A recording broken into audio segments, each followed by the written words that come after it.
actually the last time. Yeah. Until you show up at that point in your retreat where it's like, oh, I can't go back now. Yeah. It's like you can't, like, Yeah. you can kind of fake it for a while. Yeah. But then something like that because you going back at that point is like also you going back on yourself. Like you just had this experience that you know is like, oh, I'm 100% certain I'm going down this path. Yeah. Why would I go back and go down his? It's just like that weekend I saw glimpses of myself that I hadn't seen in a long time, like since I was little, or pieces of myself that I didn't even know existed, and I was like, whoa. It's a fun feeling though. It's like that part I think is what I am like love the most about not being part of the church anymore. It's like so there's no limit. Whereas with the church you feel very limited. It's like there's a Bible, follow those rules. There's one narrow path. Whereas I think now where you're at, it's like there is really no limit. Yeah. And there's so many directions you can go. It's like you choose every moment where that looks like. It's a lot scarier, but it's way more exciting. A lot scarier. Like understatement of the century. Right. So much scarier. Right. So yeah, I spread my wings and I was not isolated. I was with a lot of new community. Yeah. But community that went really deep really quickly. I know you guys have experienced that here in Austin. It's beautiful. We live in a time warp. Yeah. Yes, it's so true. Yeah. It's so true. So how did so now at that point, how does that lead to where you are now? Like, what are the series of events that started to happen? Because that's only 2.5 years ago. That's not that. I mean, I know 2.5 years, a lot can happen from my own experience. But especially here in our time warp. Yeah, for sure. But like 2.5 years, 3 years roughly. When that happened. So like, to the version you are now is very different. I didn't know that version, but I have an idea of what that would look like just in the church. So like, what was that process like? Oh, I mean, like I said, a lot has happened in the 2.5 years and a lot of big shifts. And I mean, some of the big areas, I mean, dating, just blew it wide open for me. And I've had some of the most amazing connections. I feel very blessed with the men and women, in friendship, but like the men that I've been blessed to be in connection with. And I've learned so much from them. I've gone down different rabbit holes of learning new perspectives, learning new teachings. I've left my nursing career. That was a big shift for me. I left my kind of big time nursing career last October in pursuit of medicine work. And so, that must have been pretty scary. It was terrifying. It was terrifying because as a nurse, I mean, I'd been a nurse at that point almost 9 years now. Oh wow! So that was that was your thing. Yeah, right out of the gate, Is that something you always? I'm backtracking a little bit, but like, is that what you dreamt of as a child? Like, you wanted to be a nurse growing up, or is that something you kind of fell into in college? It was in college. I mean, I had dreams of being a veterinarian at one point when I was little, and then I had dreams of creating a magazine. I loved the idea of traveling. I had the travel bug really early on, and I wanted to create like a cultural magazine, and I would travel around, and the magazine would like highlight different areas of different cultures for all the different like groups. So they'd have like foods and sports and fashion and like just highlight all of these things from these different cultures. Amazing. That, and then I wanted to be a traveling food critic. Because I just think you travel and you eat good food and you write about it. Like come on. That's like peak right there. Like, what else could you ask for, really? Right. You would have paid for it? Right. Anthony Bourdain. Lived in life. What's the guy that does the he's got like white hair and a... Guy Fieri. Yes. Oh gosh, yeah. He just drives around eating food. Yeah. I can see that for you. Yeah. But so I was also very very service oriented from when I was little too. Like, I have this really vivid memory of when my sister and I were little, and I'm younger than her. I'm 2.5 years younger than her. And I can't remember the ages. I was maybe 6 or 7. And she got really sick with the flu. And I remember I just started taking care of her. I got a little kitchen stool and I set it by her bed, and I like set the box of tissues and the TV remote and the glass of water, and I'd refill it anytime it was a quarter way empty, and just like I would just like ask her, is she hot, is she cold? I would just take care of her. And so I've always had that little bit inside me. And so going to college, I actually kind of was going for pre-med, and thought I'd become a doctor because I've just been always very like academic and achievement, Yeah. set. And so, but yeah, quickly into freshman year of college, I actually went to a 24-hour dance marathon, as most do when they make their big decisions. You've probably done that yourself, right? Yeah. Is that not how you changed your career path? Like, personally, no, actually, it's not. It's changed a bunch, but no, it's not how much. So UNC, that's where I went to college. UNC Chapel Hill. Dance marathon? They do. Ask where you went to college. You went to UNC? Chapel Hill. Yep. Chapel Hill. Mm-hmm. Okay, I was gonna get. Well, my guidance counselor wanted me to go to. Is there a UNC Greensboro? There is. Yeah. He wanted me to go there. Yeah. I was like, there's no way I'm going to North Carolina. Oh, come on! North Carolina's great. No. Sorry, guys. No, it was a great collegiate experience. I went to every single home basketball game. But yeah, so they do a 24-hour dance marathon to raise money for the UNC Children's Hospital. And you're like locked in a gymnasium for 24 hours, and they have different bands and things come up, like salsa dancers. The entire basketball team comes and like we'll hang out with you guys for a little while. Like they're like celebrities to us, to a lot of people. Yeah. For sure. And I remember at the end of the dance marathon, they had some families get on stage and just talk about how this is impacting them because they've had like a child who's been through a UNC hospital. And I remember I was like, probably delirious at this point from lack of sleep.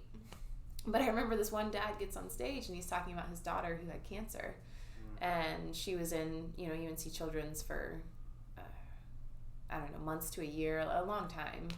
And I remember him saying that, he had fantastic physicians, they were great, but he said the ones that he can actually remember their names and remember every single interaction are the nurses. Yeah. And I just remember sitting there thinking like, that's it. Yeah. I thought I'm sure you were an amazing nurse. Like there's certain people that I meet, I'm like, you fit that so well. Yeah. And that what you share with your older sister, right? Older sister. Not everyone has that instinct. Yeah. I'm not sure if maternal instinct is the right word, like taking care of someone. Yeah, but maternal. I feel like that's probably a good word for it. Like you just know what to do. Yeah, it's something that's been attributed to me a lot, maternal instinct or motherly energy or yeah. You brought snacks last night for everyone. Like yeah, she had a whole bag full of snacks for five of us. I know. Like that kind of stuff is like that's what you needed in that situation. Either it's in you or it's not. Yeah. And you really had it. Yeah. And I loved nursing. I mean, I'm still, using my license now, but I really did love bedside nursing. It is not for the faint of heart. I was going to ask, what kind of nurse were you? So I was an oncology nurse for 9 years. So I worked with cancer patients. And so the first 5 years in North Carolina, I worked with leukemia and lymphoma patients. Is there an age range you worked with specifically or no? It was adults. Adults. Okay. Yeah. So it was adult leukemia and lymphoma patients, and that was bedside, like in the hospital, what you probably traditionally think of nurses doing. Yep. And then here in Texas for 3 or 4 years, I was a breast cancer nurse navigator. And so I worked for a hospital, but I wasn't like bedside anymore. Okay. And as a nurse navigator, I'd be the one to call them basically, within hours of them getting their diagnosis. And I'd be the one to explain what the diagnosis actually means. I'd be the one to kind of listen as they vent, however they need to vent, emotions, lots of crying, lots of anger. Anger comes out a lot when people are first diagnosed. Yeah. I think it's just confusing and it's like, why me, you know? So I was doing a lot of education around the diagnosis and resource gathering and going with them to their appointments and things like that. So that is not for the faint of heart. No, it's not. You had to be, so that's really interesting that you now want to go into, or you're going into medicine work because you had to be able to hold space for people that were really in distress. Absolutely. Getting news that they might be dying. Absolutely. So that's actually something that's like, so we're, back to like where I am now, something that's on the horizon for me that I actually find out about on Friday is whether or not I got into a death doula program. I don't know if you guys have heard of death doulas. I know what doulas are. I have heard of a death doula, but I have no idea what it really means. Yeah. So you think of like a doula for like pregnancy. They're the ones who are there during the pregnancy, kind of ushering in the birth. Just think about that with death. And so it can be used for, people that are actually transitioning out of this particular body or incarnation or life or however you want to phrase it. So a family could hire a death doula for their dying family member to kind of hold ceremony for them to help them through the process. Really, really beautiful work. Things that come with dying. Exactly. What would that look like? Is that you having conversations about their expectations after death? Like, what entails? Yeah. Well, I'm still hopefully going to learn about it. So you don't know all what that entails yet? I don't know what it all entails. I do know it's a lot of conversation and education around death. With the family or the person dying? Both. Okay. Yeah. So this is mostly going to be with people that, like, they know they're dying and it can't be stopped, kind of? Like, they're old, or they just... Yeah, exactly. And the other interesting thing about it is it doesn't just have to be for that subsect of people. It also, I'm going to learn a lot about creating, like, death ceremonies. And anybody can go through a death ceremony. So say you're just out of a relationship, and you need to put that phase to death. Yeah. Mm-hmm. Yeah, I'm just gonna say I was gonna ask about that. That's like where my mind went, was like, could you do other types? Well, because there's 100%, and even for yourself. Yeah, of absolutely. Like, this version of me is no longer. Absolutely. And that's like that signifying act. Yeah. Like closure. Almost. Yeah. So that's exciting. Is that something how did that come about? That desire to become a death doula? Because I've never heard someone going to school for that. Yeah, it's been. Just me kind of meditating on, like, everything that's culminated, like, so far in my life, everything that I've been through, all the way from when I was 5 and almost drowned in the ocean and had to be resuscitated. So I was pretty close to dying. And then, up through all the tiny deaths that I experienced with my traumas when I was 7 and 14 and again at 21. And I've had close friends pass away. And then I got into work with cancer patients, and have already helped a lot of people transition over, like been with them in those last moments, those last breaths, and then even on into more recent, me working with the medicine of cacao. And cacao is actually really equated with death and rebirth, and there's a lot of Mayan and Aztec myths around that, and why it's so connected to that idea of death and rebirth cycles. And so, there's just been so many affirmations that it's just a subject that I'm meant to work with. And I have a particular affinity for it. I also am like a Scorpio moon, There's like all sorts of things where I'm just like, it just makes sense. Yeah, it just makes sense. Yeah. That's interesting.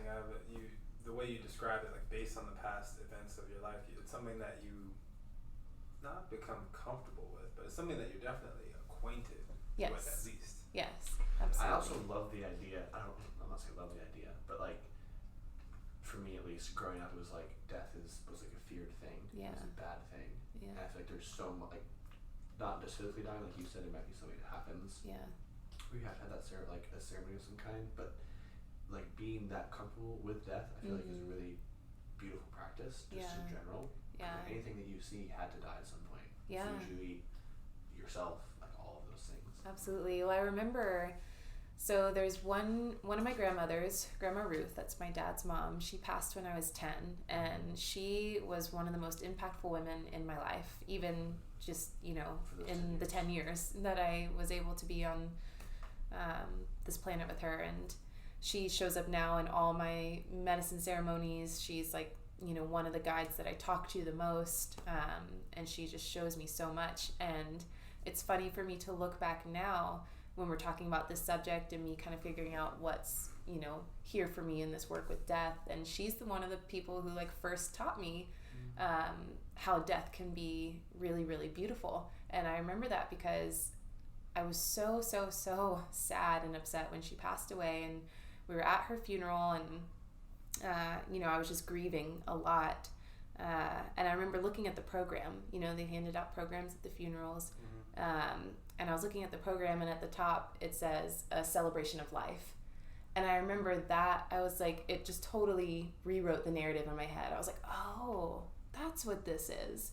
Yeah. Because my first ever funeral, like I was 10, like I didn't really know what to expect. It was like scary, and I was like, oh, it's a celebration of life. Like, okay. Yeah, and to hear that at an age where you're still really like receptive. Yeah, exactly. Right? Like that makes a massive difference. Yeah. Because if you go through in your first funerals when you're 23 years old, you've already formed your opinions on death, funerals, etc. Yeah. So that's really impactful. Yeah, it was. I'm curious. because I feel like you have an interesting view on this. Yeah. What's your view on what happens